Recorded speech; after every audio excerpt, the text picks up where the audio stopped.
pagi Bapak Ibu, Oma Opa dan saudara-saudari terkasih dalam Kristus. Kembali lagi bersama saya Feli Christine dan rekan saya Gendon. Dan di sini juga kita sudah kedatangan narasumber yang istimewa ya, dengan Romo. Saya Romo Maxim dan Opa Franz. Dalam acara Oke hari ini orang kudus hari ini. Dan tentunya Mas Gendon kita akan membicarakan mengenai salah satu orang kudus ya. Kudus ya, kali ini wanita ya. Ya. Beata Benvenuta Boyani. Ya. Boyani. Dari namanya sepertinya orang-orang Asia, tapi ternyata asli Italia, Romo. Ya. Mungkin bisa dilanjut, Romo? Oke, baik. Jadi hari ini kita merayakan peringatan Beata Benvenuta Boyani.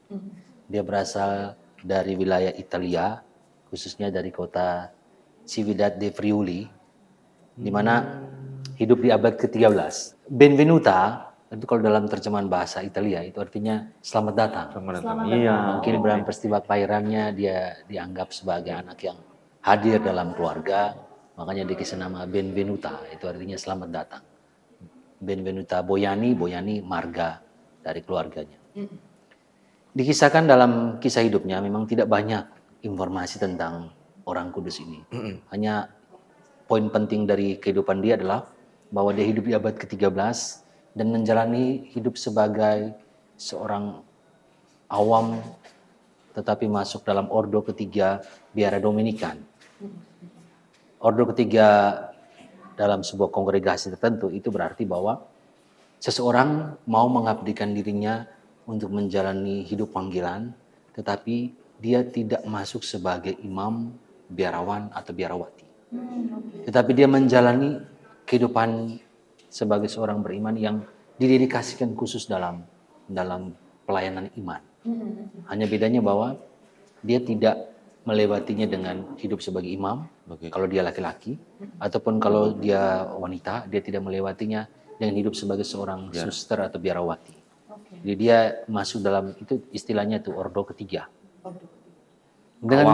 Awam.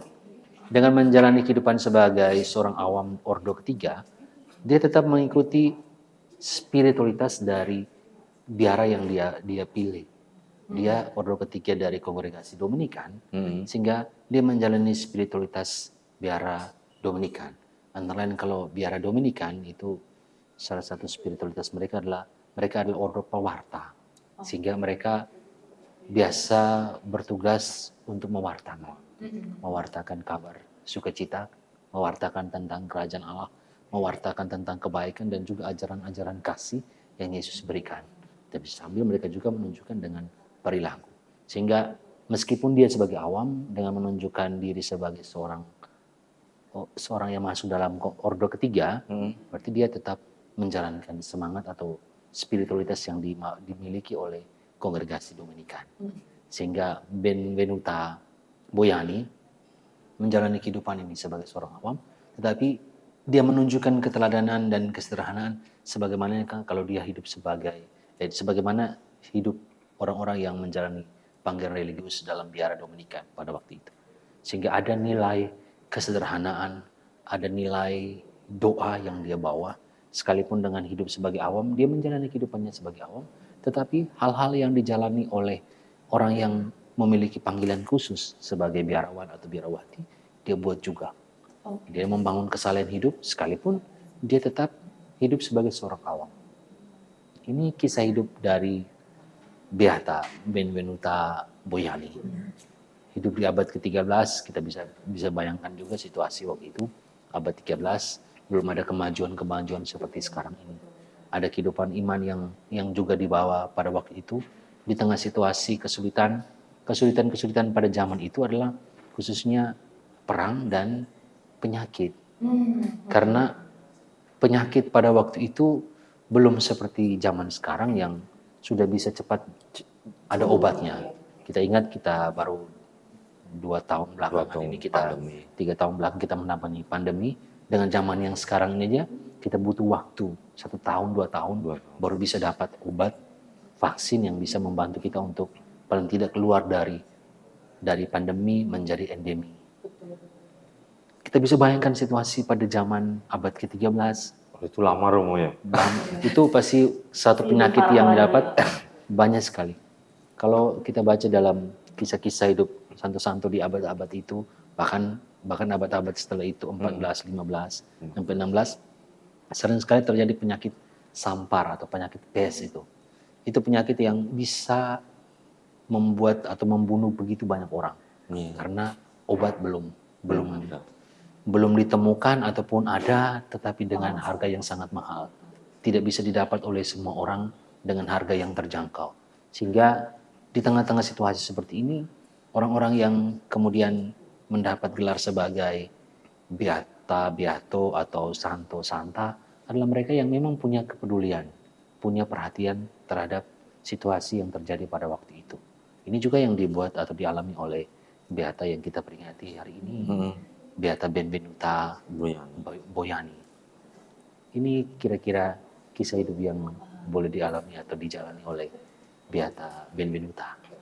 Nilai-nilai apa Romo yang membuat Beata Boiani ini bisa menjadi beata seperti itu? Baik, seperti yang tadi saya sampaikan, bahwa sekalipun dia menjalani kehidupan sebagai awam, tetapi karena dia memilih untuk menjadi awam tetapi mengikatkan diri kepada ordo ketiga dari kongregasi Dominikan, hal yang dibuat oleh Beata Benvenuta ini adalah bagaimana dia punya keteladanan dalam hal iman dan juga teladan dalam kesederhanaan. Ada nilai untuk membangun hidup doa dan juga ada nilai untuk membangun hidup yang sederhana. Sehingga ini nilai yang kiranya boleh menjadi teladan untuk kita. Bahwa sekalipun awam, tetapi dia menunjukkan cara hidup yang dibuat atau dijalani oleh orang-orang yang hidup dalam biara sebagai imam ataupun sebagai biarawati. Sehingga keteladanan iman dalam hidup doa ini menjadi nilai yang penting yang ditunjukkan oleh Beata Benvenuta. Di samping bahwa ada nilai kesederhanaan yang ia tunjukkan, yang ia perjuangkan, yang ia jadikan sebagai teladan hidup bagi orang-orang lain pada zamannya ataupun juga pada zaman-zaman sekarang ketika kita berusaha untuk mempelajari atau berusaha untuk mengetahui apa cara hidup yang dibuat oleh Beata Benvenuta ini. Mungkin Opang ada pertanyaan atau ada yang mau ditambahkan? Ada. Tadi sudah dijelaskan bahwa Beata. Hidup sebagai generasi ketiga Dominikan. Ordo ketiga. Nah, yang saya tanyakan Romo, berarti Beata ini tetap hidup selibat. Iya.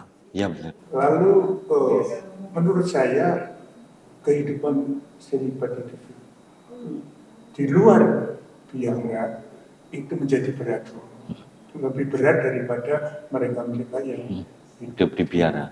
Ya. Karena harus mengikat dirinya sendiri, lalu mendisiplinkan dirinya sendiri, sehingga mencapai tahap yang dinamakan sampai pada biara. Itu sungguh perjuangan. Iya, betul. Biasa. Jadi masih selibat berarti. Terima kasih.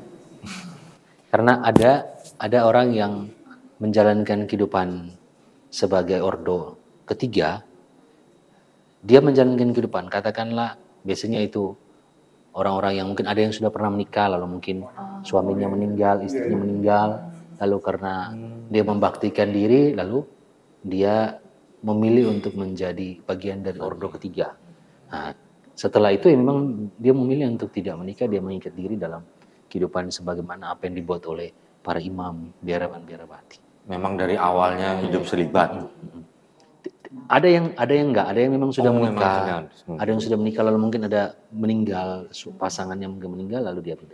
Tapi ada juga untuk zaman sekarang ada juga mereka yang membangun kehidupan sebagai ordo ketiga, ada ketentuan-ketentuan bagaimana hal-hal yang mengatur mereka, sebagaimana ada aturan-aturan untuk yang di biarawati, untuk mereka yang awam, kalaupun mereka sudah menikah lalu mereka memilih untuk masuk dalam ordo ketiga, ada ketentuan-ketentuan yang dibuat berdasarkan kongregasi yang mereka pilih. Ya, karena ini sebenarnya menarik Romo, karena Ferry juga baru saja mendengarkan istilah tentang Ordo Ketiga ini. Jadi baru aja tadi mau nanya, kenapa mereka itu memilih untuk menjadi Ordo Ketiga daripada langsung aja menjadi pastor atau biarawati seperti itu. Memang ternyata ada alasan-alasan gitu. Kenapa orang memilih hanya masuk Ordo Ketiga? Karena untuk memilih menjadi biarawan biarawati, orang harus lewati proses. Iya, Pak. Katakanlah proses pendampingan pembinaan untuk menjadi imam misalnya. Kalau kami kan harus sekolah berapa Iya, harus tahun sekolah. dari sana, Prosesnya menengah. lama, Iya, panjang. prosesnya lama panjang. Sampai dengan kemudian harus melewati ditabiskan, atau kalau yang di biarawan biarawati suster-suster harus ikut kaul pertama, kaul sekian, pembaruan kaul sampai kaul kekal dan seterusnya. Kalau mereka yang Ordo Ketiga kan mereka punya hidup, sudah hidup menjalani kehidupan sebagai awam, lalu mereka mau menjalankan kehidupan sebagai awam, tapi di sisi lain mereka punya panggilan untuk menghayati sebuah nilai yang ditanamkan oleh kongregasi, spiritualitas dari kongregasi tertentu. Banyak sekali kongregasi Dominikan, Fransiskan, terus biara-biara yang lain tuh mereka punya, atau Karmel, SWD, banyak.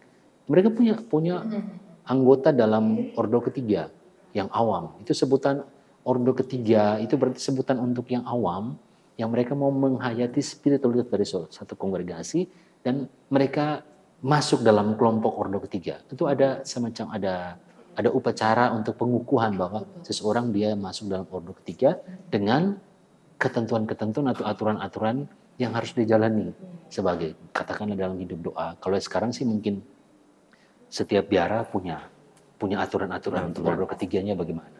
Tapi pada zaman itu ya memang mereka yang membaktikan diri dalam Ordo Ketiga, dan mereka memang mau mengikuti apa yang menjadi spiritualitas dari biara atau dari kongregasi yang mau mereka pilih.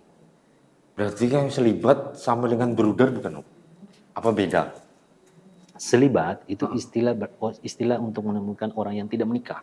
Lah ya Itu namanya maksud selibat. saya Ordo Ketiga itu kan ada yang bruder tapi mereka tidak menjadi romo atau apa sih? Kalau bruder itu sudah masuk dalam biarawan. Oh, Dalam biarawan itu Ya. ada yang frater itu calon, ada yang kemudian dia bruder, itu berarti memang pilihannya dia nggak mau jadi imam, dia mau jadi bruder. Mau jadi bruder aja. Oh. Lalu ada yang jadi imam. Jadi frater sendiri ada kongregasi yang memang berhentinya sampai di frater.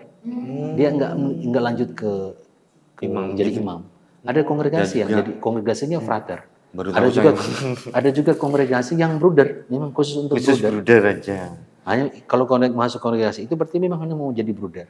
Tetapi ada juga kongregasi yang lain yang selain ada imam, ada frater sebagai calon imam, ada juga brudernya. Hanya jumlahnya enggak banyak dibandingkan dengan kongregasi yang memang dikhususkan untuk menjadi bruder. Jadi bruder itu sebutan orang yang menjadi biarawan. Salah satu sebagai imam, ada juga sebagai bruder. Itu di biarawan. Nah, kalau dengan beata ini beda. Kalau beata ini beda, dia awam. Dia memang awam. Dia awam yang kemudian mau memilih untuk masuk dalam Ordo Ketiga. Kenapa ada pertanyaan lagi, Pak? Satu pertanyaan Romo, di dalam menilai seseorang untuk sampai kepada sebutan biata, tentu ada yang menilai.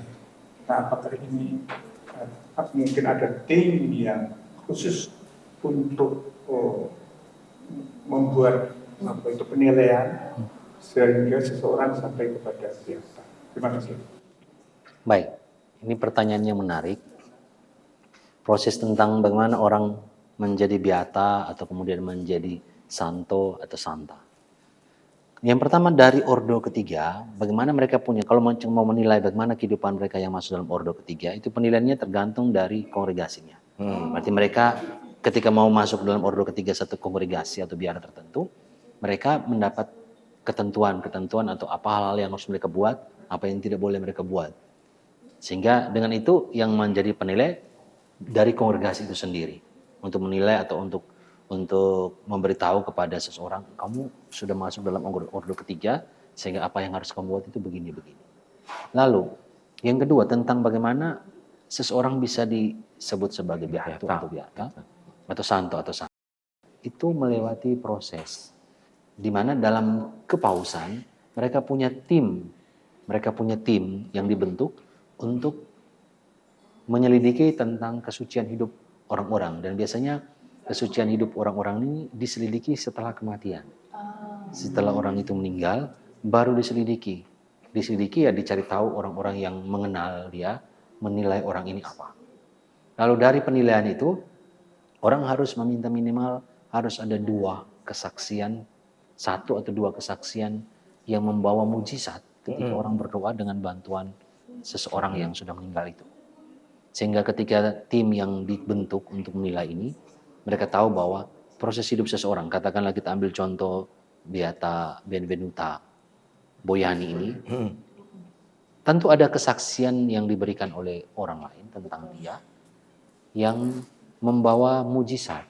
Biasanya mujizat ini adalah berupa penyembuhan. Orang yang sakit sudah lama atau orang sudah merasa sakit lalu dari vonis dokter dikatakan sakit sekian lalu usahanya sampai sekian, waktunya sampai sekian. Sehingga dia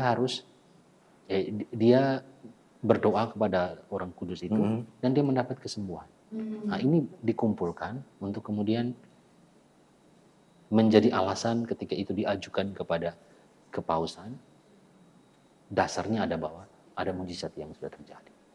Itu untuk menjadi beata atau beato. Lalu kemudian menjadi santo atau santa tingkat yang lebih tinggi, tambah lagi jumlah orang yang mendapat mujizat dengan bantuan doanya. Harus lebih banyak gitu. Harus lebih banyak lagi. Menarik sekali Romo, karena waktu yang mungkin tidak memungkinkan buat kita melanjutkan lagi Romo. Jadi kita sebelum menutup acara ini kita minta Romo untuk berdoa buat baik. kita semua. Mari kita berdoa. Dalam nama Bapa dan Putra dan Roh Kudus. Amin. Tuhan Bapa yang Maha Baik, kami bersyukur, berterima kasih karena dari waktu ke waktu kami yakin, kami imani Engkau menyertai kami senantiasa dengan rahmat dan berkat-Mu. Engkau menyertai kami dengan memberikan orang-orang kudus menjadi teladan dalam kehidupan iman kami. Hari ini kami merenungkan teladan hidup dari Beata Benvenuta Boyani, orang kudus-Mu yang hidup di abad ke-13. Semoga melalui teladan hidupnya sebagai seorang awam ordo ketiga kongregasi Dominikan, kami boleh belajar tentang kesederhanaan, tentang semangat iman dalam doa, dan juga tentang pelayanan kasih yang telah ia tunjukkan. Supaya dengan demikian kami juga boleh perjuangkan hal yang sama di dalam kehidupan kami di dunia ini. Berkatilah kami senantiasa ya Tuhan, berkatilah Opa dan Oma, berkatilah siapa saja yang menyaksikan acara ini, supaya dengan perlindungan dan berkat-Mu menemani mereka dalam memperjuangkan kehidupan iman mereka di hari-hari yang akan datang. Doa dan permohonan ya Tuhan kami aturkan kepadamu dengan pengantaran Kristus Tuhan kami. Amin. Kemuliaan kepada Bapa dan Putra dan Roh Kudus. Seperti pada permulaan, sekarang, selalu dan sepanjang segala abad. Amin. Beata Benvenuta Boyani, doakanlah kami. Dalam nama Bapa dan Putra dan Roh Kudus. Amin. Sama-sama. Terima kasih Opa telah datang di episode kali ini, dan Bapak Ibu dan saudara-saudari terkasih, itulah dia perbincangan kita pada hari ini, dan nantikan video-video kami berikutnya dalam acara Oke, hari ini orang kudus hari ini. Orang kudus.